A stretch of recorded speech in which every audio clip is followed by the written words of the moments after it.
Après, ils disent que je suis une voyou.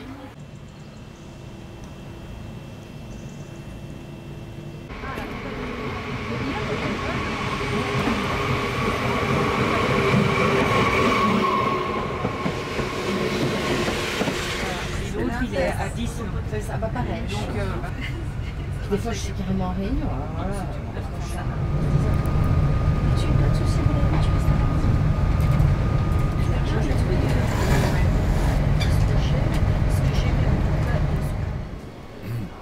Je suis là, hein. Mais je me suis dit qu'un peu de silence ce serait pas désagréable pour commencer l'année. Là, on va arriver à destination dans l'idée d'acheter une nouvelle voiture en pleine détresse mécanique. Vous avez sans doute compris qu'on sera en Suisse, et puisqu'on part en train, l'objectif est bien entendu de revenir avec par la route, et sans tomber en panne si possible. Je vous présente ce qui sera peut-être ma première Ford, une Mondeo, mais pas TDCi, c'est une ST220, l'honneur est sauf. C'est donc un V6 3 litres qu'on retrouve sous le capot qui a constitué le début de mon aventure sur place. Bon, nous y voilà, j'ai réussi à ouvrir le capot. Sur ces voitures, comme vous le savez peut-être, et comme sur beaucoup de Ford, ça s'ouvre à la serrure, à la clé, quoi, et c'était bloqué. Donc j'ai fait un trou ici pour pouvoir voir à quoi ça ressemblait.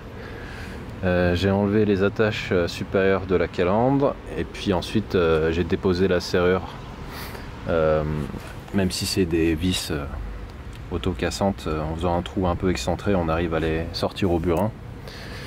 Et avec le tournevis plat, en fait, j'ai pu l'ouvrir facilement, ce capot. Et ça faisait longtemps probablement qu'il n'avait pas été ouvert. Celle-là, d'extérieur, tu vois, à part l'aile, elle... Oh, il n'y a plus d'huile. Et là, il est parti me chercher un peu d'huile pour qu'on sache quelle quantité manque déjà. Ensuite, je verrai si à chaud, elle fume bleu ou pas. Si c'est le cas, je crois que je vais passer mon chemin. J'ai pas envie de m'occuper pendant des mois de ce moteur, sachant que ça vaut pas très cher. Voilà. Le reste de la voiture est correct. Sale. Le l'avant-droite est bien bugné. Il y a un peu de rouille que j'avais vu ici. Je pense que c'est pas encore perforant. Le pare-choc arrière est un peu déformé. Ouais, donc c'est celle-là qui a eu mal.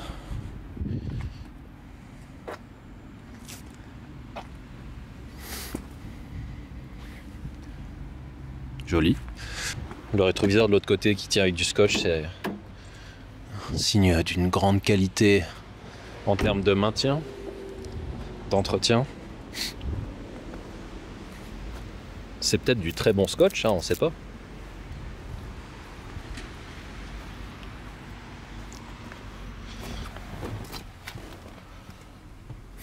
Voiture de fumeur, ça pue et tout est marron maintenant forcément.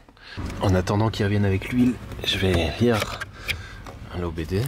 Enfin là je croyais que j'allais le faire, mais avant il a fallu remplacer le fusible qui était claqué. Forcément sans alimentation ça marche moins bien. Et après avoir remis presque 3 litres d'huile,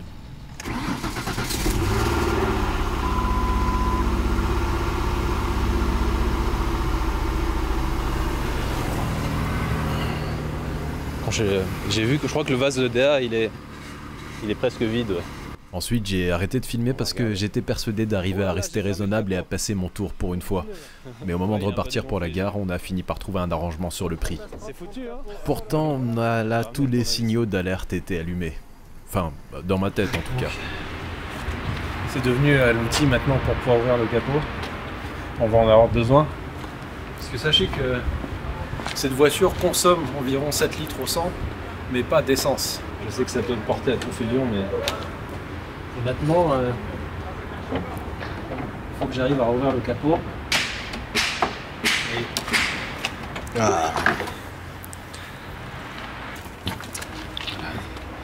On va essayer d'y mettre à peu près 1 litre. L'avantage, c'est qu'il n'y a plus besoin de vidanger le moteur quoi. Régulièrement, il suffit de remplacer l'huile usagée. On dirait que c'est fait pour.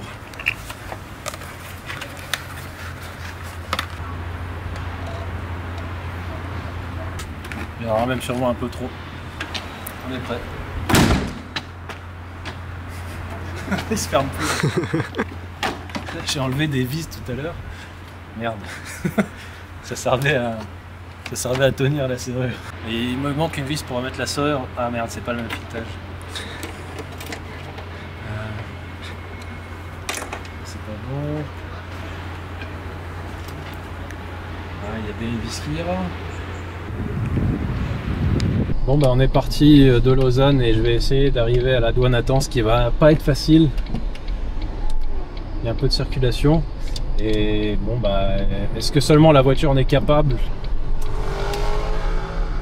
Là elle tourne vraiment comme une merde.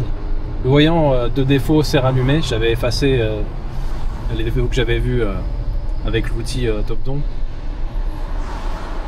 Ce qui est en soi une bonne nouvelle, c'est comment on va avoir une piste éventuellement de défaut. Mais ouais, elle tourne vraiment très très mal. Là on a un petit peu de ville à faire. Le problème c'est qu'elle a tendance à accélérer toute seule. Des fois elle se met à 1400 jusqu'à 2000 tours. Et bah, c'est problématique lorsqu'on conduit en ville. Là, elle a plus envie de caler, mais c'est pas toujours comme ça. Bref, je vais essayer de sortir de là et puis je vous reprends après si je suis pas tombé en rade.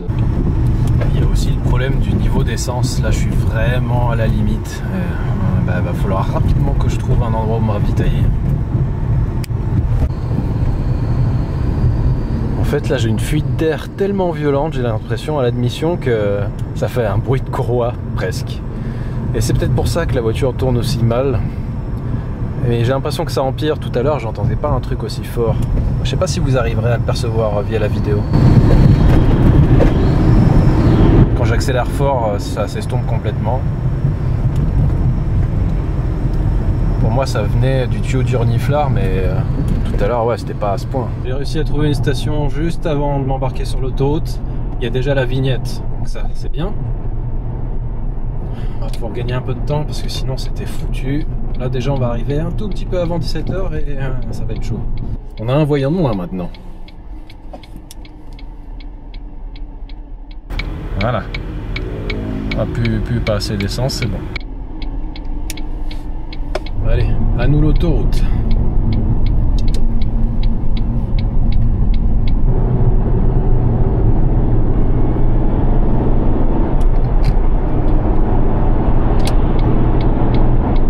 Tout à l'heure, il me semble que j'ai réussi à faire fonctionner le régulateur. On va sagement se mettre à 120. Ouais, ça vibre. Ça vibre, mais c'est tolérable. Voilà, je crois que le régulateur fonctionne. Il n'y a pas de voyant. Ça a l'air d'aller. Ok, on a un peu plus d'1 heure à faire. Donc, à moins d'un événement impromptu, je vous reprends tout à l'heure.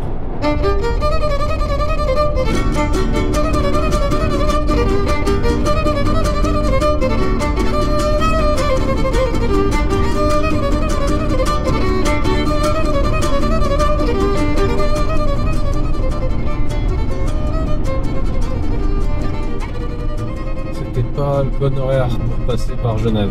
Lausanne, pour en sortir, ça a été à peu près. Mais là, je sens que ça va être la mission déjà pour arriver à la douane et encore plus pour en repartir. Mais bon, à la limite, en repartant, je suis moins pressé par le temps. Ah, mais je suis en train d'accélérer toute seule, c'est vraiment pénible. Ça a beaucoup de mal à fonctionner autour du régime de ralenti. Eh ben, c'était un échec. Parce que les bureaux de la douane, maintenant, il faut se présenter 1 heure avant la fermeture. Donc j'aurais dû être là 3/4 d'heure avant mon heure d'arrivée actuelle. Et c'est cuit, voilà. Donc il faudra revenir plus tard cette semaine, a priori. Dommage. Donc je me suis pressé pour rien, mais bon, à ce stade, pas de panne et toujours pas de bruit de bielle. Parce que vu la quantité d'huile manquante et le fait que le capot était bloqué, fermé, on est en droit de se chier dessus au moindre bruit anormal.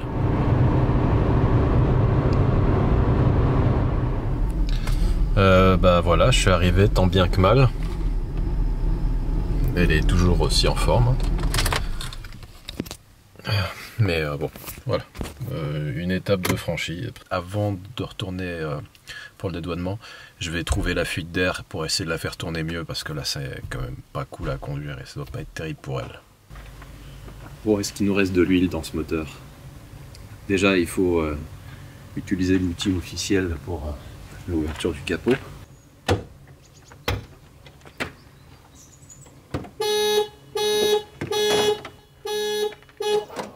C'est le premier truc que j'ai fait, remettre des piles là-dedans.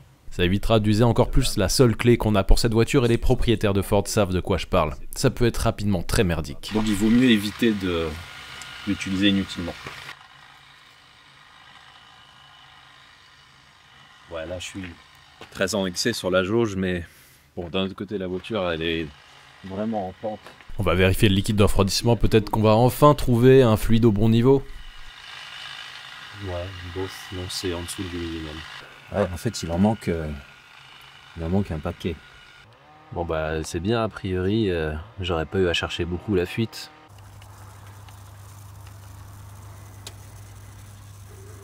Tant qu'on en est à remettre du liquide, on peut aussi faire le niveau de direction assistée qui était très bas.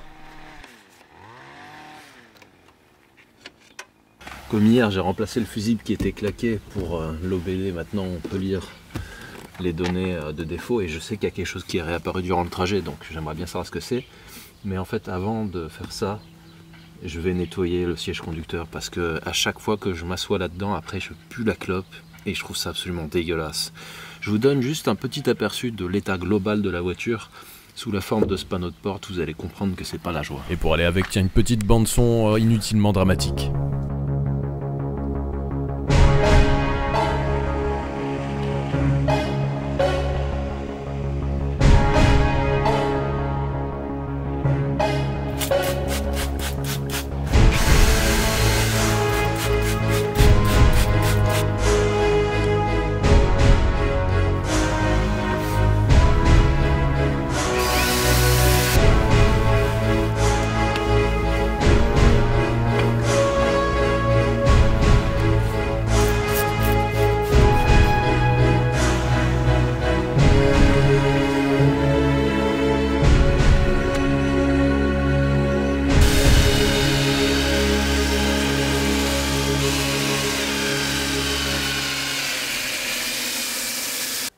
L'avantage c'est que je peux même utiliser un chiffon très sale et il sera quand même bénéfique sur cette surface.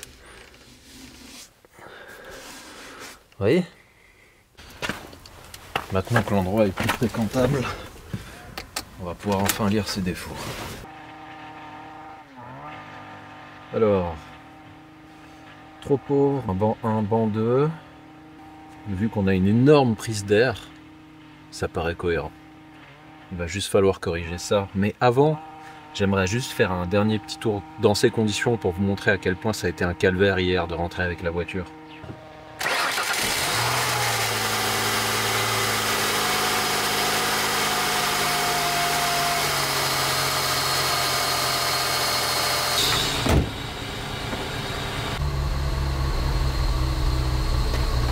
Donc en fait le ralenti il oscille entre 300-400 tours à la limite de Calais à 2500-3000. Autant vous dire que les embouteillages genevois dans ces conditions c'est pas fabuleux. Et avec un mélange air-essence aussi désastreux, forcément niveau fumée, c'est inquiétant.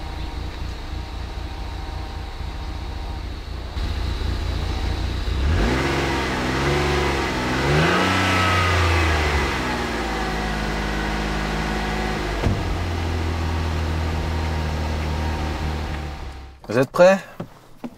Parce que à mon avis vous n'allez pas être déçus. Le poste évidemment il est mal branché, au niveau du plus permanent il n'y en a pas. Donc à chaque fois qu'on coupe le contact il perd la mémoire. Et à mon avis il y a un lien avec le fusible de l'OBD qui était cramé parce qu'il me semble que c'est justement sur l'alimentation permanente du poste qu'il est censé partager son alim.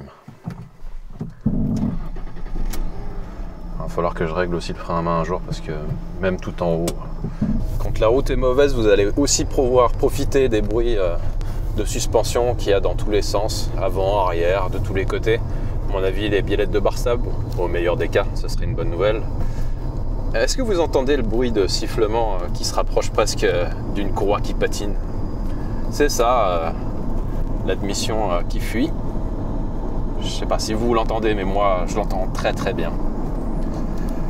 avec ce problème à l'admission, donc la voiture accélère toute seule. Et l'autre problème, mis à part le fait que c'est difficile de circuler en régulant son rythme, c'est que du coup il n'y a pas vraiment de ralenti progressif.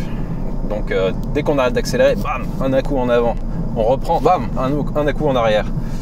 Et c'est très désagréable. Et en plus, à mon avis, la transmission, elle a dû prendre pas mal de jeu parce que le type qui avait cette voiture avant, il a dû rouler longtemps comme ça. Il avait l'air tellement à l'arrache. Ça lui ressemble beaucoup. Alors je pense qu'il y a un truc très légèrement tordu à l'avant-droit, là où il y a eu le choc. Mais ça n'a pas d'incidence énorme sur la conduite. Elle est plutôt agréable, je dois dire. Niveau direction, c'est assez précis, direct. Et ouais, j'aime bien. Alors la consommation moyenne, je l'ai remise à 0 juste en arrivant, je ne trouvais pas comment faire. Et sur notre trajet, on a dû faire moins de 10 litres au 100 malgré les conditions de fonctionnement du moteur pas formidables. La vanne de ralenti fait vraiment tout ce qu'elle peut pour essayer de contrôler le régime. Et voilà, là je n'accélère pas, elle monte à 3000 toute seule, elle redescend, puis elle va remonter.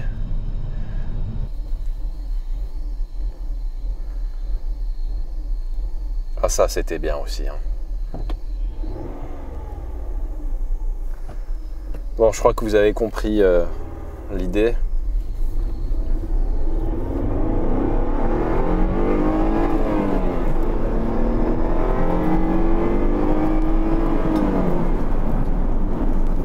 À plein régime, forcément la fuite a moins d'incidence, donc elle fonctionne relativement bien. C'est pas extrêmement impressionnant, je trouve, par rapport au V6 de l'Alfa. Ben, pour l'instant, dans ces conditions, on va pas être définitif sur le jugement, mais je sais qu'il n'a pas une réputation pour être hyper coupleux. Et c'est bien l'impression que j'ai aussi à ce stade, c'est qu'il marche très bien, il marche bien dans les tours. Mais ailleurs, c'est pas monstrueux, c'est agréable, mais voilà, faut pas lui demander la lune. Allez, on va essayer de corriger notre fuite et voir si ça a une incidence positive sur le fonctionnement du moteur. Je serais surpris que ce soit pas le cas. Avant de s'y mettre, je vous ai trouvé une petite séquence durant laquelle on entend bien le problème dont j'ai parlé plus tôt.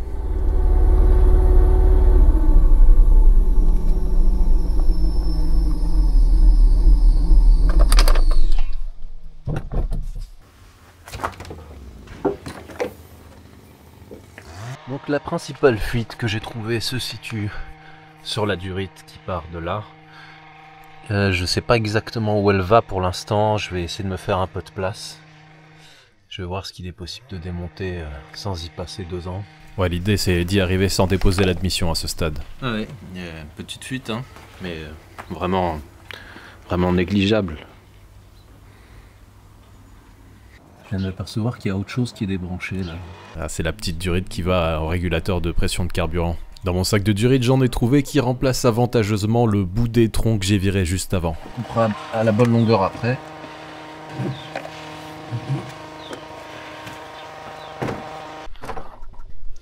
On pourrait dire que j'ai mis en œuvre une solution temporaire, mais pour être franc, comme c'est de la durite de carburant de bonne qualité, c'est possible que ça dure beaucoup plus longtemps que ce qu'il y avait d'origine. On va déjà tester, voir si ça fuit encore comme ça.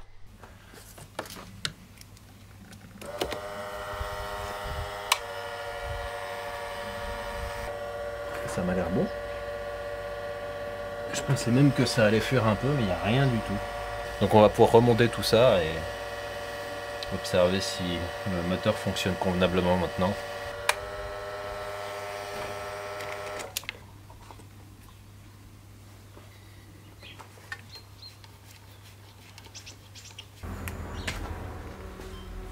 C'est le moment de vérité.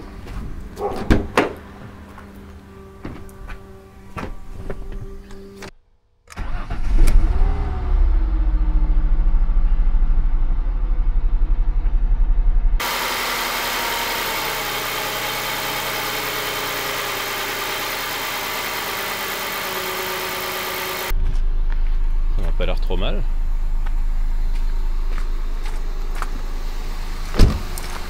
Ça m'a l'air pas mal du tout.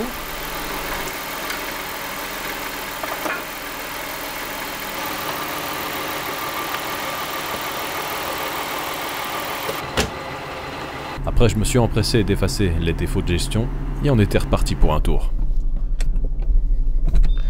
Je dis pas que ça va avoir réglé tous les problèmes, mais ça doit être quand même nettement mieux là.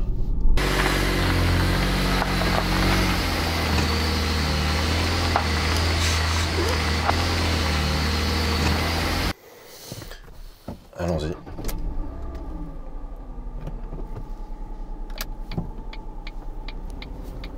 En fait, je pense qu'elle a calé tout à l'heure parce qu'on est passé en... Ouais, elle était déjà chaude, je sais pas, c'est bizarre. Elle pourrait être passée en mode closed loop en utilisant donc les valeurs des sondes et comme les adaptations précédemment, elles étaient complètement à la rue, peut-être que ça l'a fait caler. Ah. Plus d'un coup. Ah, ça c'est bien ça.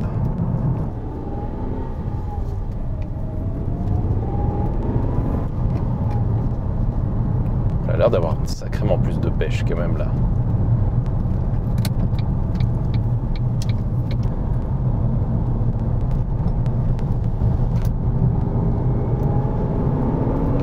Ah, il y a sacrément plus de couple là.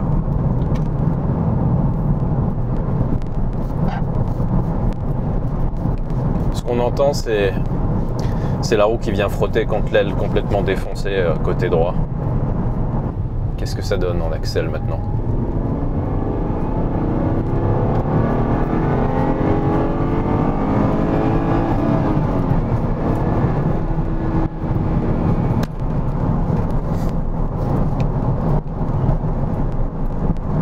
Pied au plancher, franchement ça n'a pas changé grand chose, voire rien du tout je pense.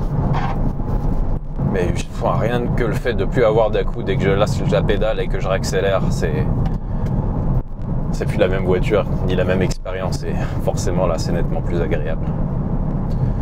Ça va être nettement moins pénible de retourner à la douane, je leur en veux presque plus maintenant. Maintenant il va falloir surveiller la consommation d'huile. Comme il me restait un peu de temps ce jour-là, j'ai continué le décrassage de l'intérieur. Les sièges avant sont bien fatigués mais à l'arrière j'ai pas perdu mon temps. J'ai pas besoin de vous dire quelle moitié est déjà nettoyée.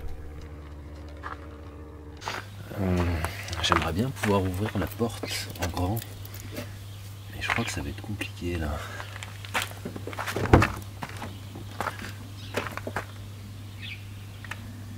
Il manque beaucoup ou pas? Il manque pas mal. Bon, on se contentera de ça jusqu'à ce que je puisse remplacer l'aile parce que à cet endroit précisément c'est quand même bien rigide. Si je dis pas de conneries, les sièges Recaro c'est spécifique à la ST220. Ils sont bien sympas ces sièges mais malheureusement ils vieillissent assez mal. Le lendemain il est temps pour repartir pour la mission dédouanage. Vu la fuite au vase d'expansion, aux endroits où il est fissuré, je vais dévisser le bouchon pour éviter que ça monte trop en pression. Je préfère perdre du liquide plutôt que d'exploser le vase pendant la route.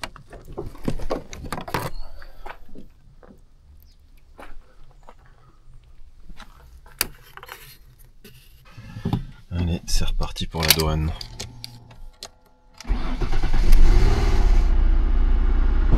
Je m'attends pas du tout à rencontrer de problèmes particuliers durant ce trajet.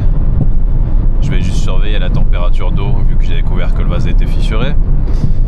On va pouvoir surveiller la consommation, voir ce que ça donne sur ce trajet maintenant qu'elle tourne normalement à peu près comme il faut. Et surtout, j'espère que je vais réussir à la dédouaner cette fois. Je devrais arriver à l'heure. Eh ben c'est bon, ça a fonctionné cette fois-ci. Pas de problème particulier, à part que j'ai dû payer les 10% des produits qui normalement sont produits en dehors de l'UE. Mais bon, la mention qu'on avait mis sur le document n'était pas la bonne.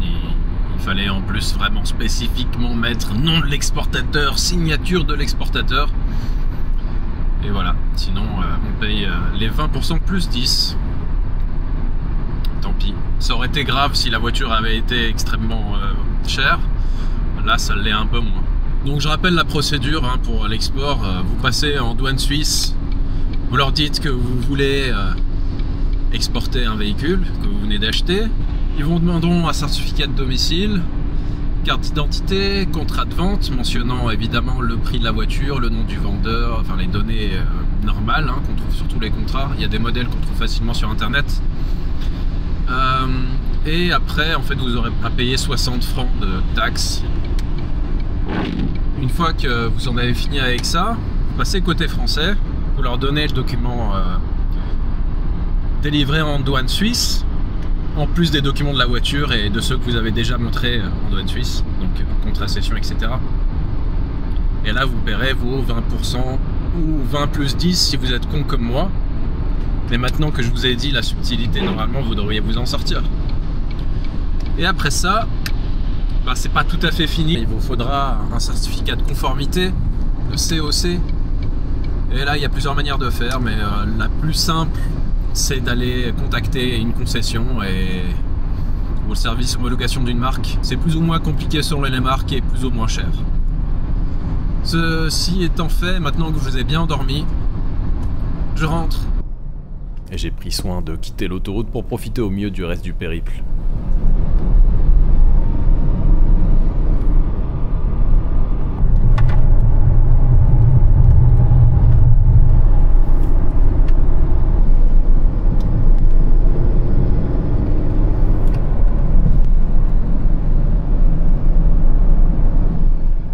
Et voilà. Bon, niveau conso, c'est pas trop mal, mais c'est pas très surprenant, je dois dire. Je connais des voitures qui font mieux ou pareil avec des cylindrées bien plus importantes. À titre de comparaison, sur ce genre de trajet avec la CLK, je faisais également moins de 9 litres au 100, peut-être 8 litres 8, un truc comme ça. Avec lesquels je pourrais comparer la 325 Ti, la 406 coupé en V6. Je pense que j'aurais fait mieux que ça. Mais bon, il y a peut-être encore des choses à arranger sur ce moteur, on sait pas. En tout cas, c'est dédouané. Elle a bien fonctionné, je vais aller vérifier les niveaux. Si on n'a rien perdu, je m'estimerais franchement heureux. Surtout pour l'huile, parce que le liquide de refroidissement, ce serait pas surprenant qu'on en ait perdu un petit peu. Alors, liquide de refroidissement. Eh ben, on a strictement rien perdu de mesurable. Niveau huile. Alors je viens d'arriver, hein, donc c'est pas forcément très précis comme mesure, mais je l'ai faite précisément à cet endroit-là hier. Franchement, c'est difficile à dire. Et ouais, j'ai l'impression qu'on a dû en consommer un petit peu. Enfin bref, maintenant qu'elle est plus suisse, on peut se débarrasser de ça.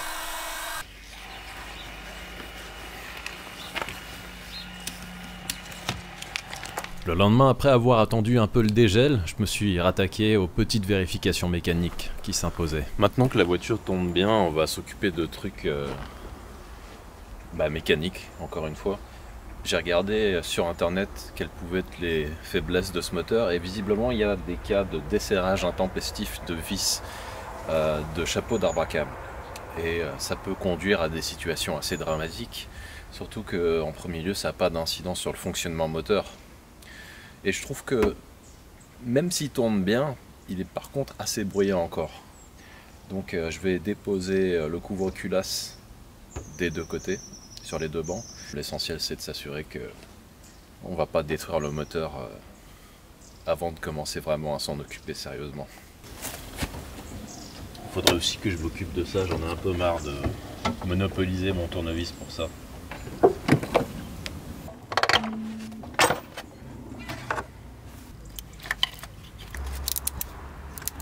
Évidemment, avec tout le Chatterton qui a cuit, la bande son est plutôt croustillante.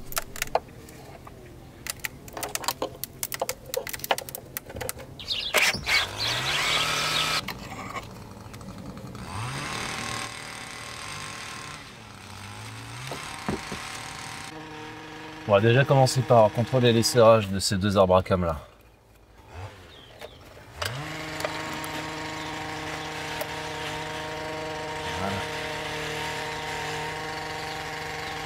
Oh, c'est assez propre, hein. La chaîne a l'air bien tendue. On dirait qu'on s'est alarmé pour rien. Aucune mauvaise surprise, tout est serré correctement. Je serais étonné que ce soit problématique en face. Je vois pas d'usure particulière. Et vu le manque d'huile, j'en suis vraiment le premier étonné. J'ai pas d'explication pour ça. Et j'espère surtout que le bas moteur est également en bon état. Allez, je vous fais une petite avance rapide pour le démontage du collecteur d'admission. Dans l'ensemble, tout est très facile à faire, à part la petite fixation à l'arrière qui fait aussi office de point d'ancrage pour lever le moteur. Évidemment, il reste toujours un truc attaché que j'ai oublié de déposer.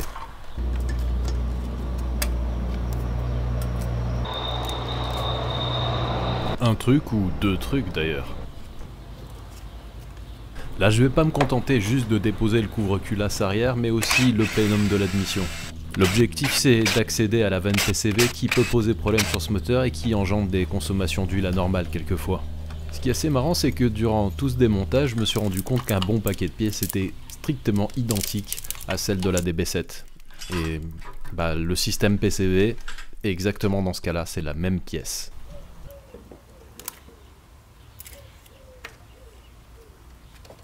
La valve à remplacer est située entre le boîtier métallique et la durite qui est protégée par de la mousse.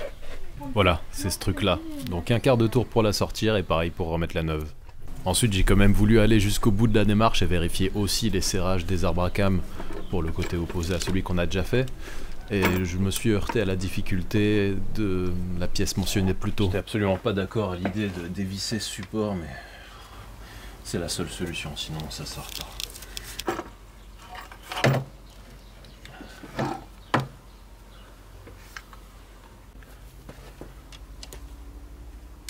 Et donc on a la bonne surprise de savoir que j'ai fait quasiment tout ça pour rien, à part pour la petite vanne PCV. Et maintenant on va s'occuper du premier truc que j'ai demandé en urgence à Autoshop.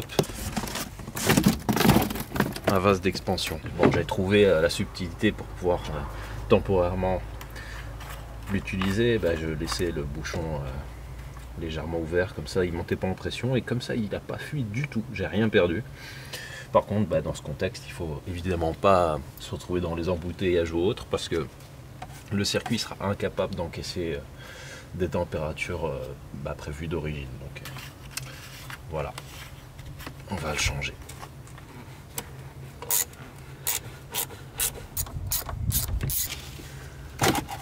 La bassine est en dessous. On peut essayer de faire vite.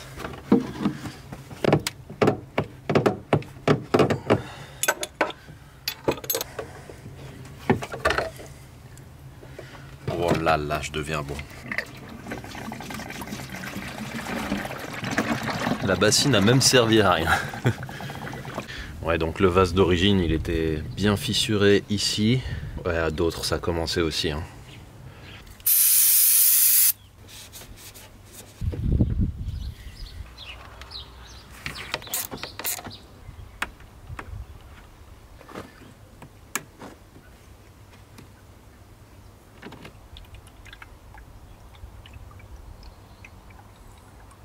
Voilà, on a géré les premières urgences mécaniques, après il va falloir rouler un peu plus pour savoir s'il y a d'autres trucs à faire.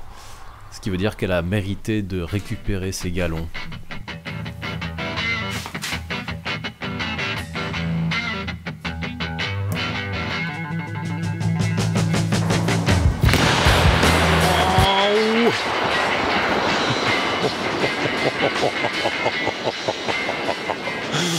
Après cet inattendu revirement dans mes convictions idéologiques, je me suis rappelé qu'il y avait un truc qui me semblait tordu vu que la voiture filait pas totalement droit. Sauf qu'après vérification, tout me semblait absolument parfait. Donc affaire à suivre. Enfin, j'aurais pas fait ça pour rien parce que j'ai quand même trouvé qu'il y avait un collier de fixation sur le soufflet de cardan côté roue qui était cassé.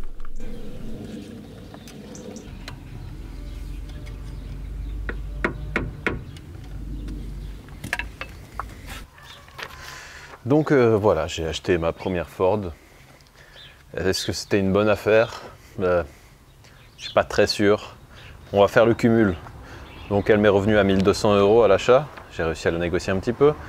60 francs de passage à la douane suisse. On va dire 60 €, c'est presque pareil. 300 € de certificat de conformité. 384 € de douane française. J'ai acheté la vanne PCV à 20 €. Que je trouvais qu'aux USA. Après pour le reste, bon, c'est cadeau Autoshop. J'ai acheté pour 342 € de pneus. J'ai changé les 4 pour mettre des pneus neige en bon état. Et il nous reste encore pas mal de choses à faire, à supposer que le moteur n'explose pas, parce que je suis toujours pas confiant sur le bruit qu'il fait à froid. À chaud, nickel, mais à froid, vraiment, c'est... Donc ça nous fait un total de... soit beaucoup plus que ce que je pensais mettre dans cette voiture qui... Je sais pas si elle les vaudra à la fin. Ça dépendra si le moteur tient ou pas. À vous de juger, vous me direz en commentaire ce que vous en pensez, mais...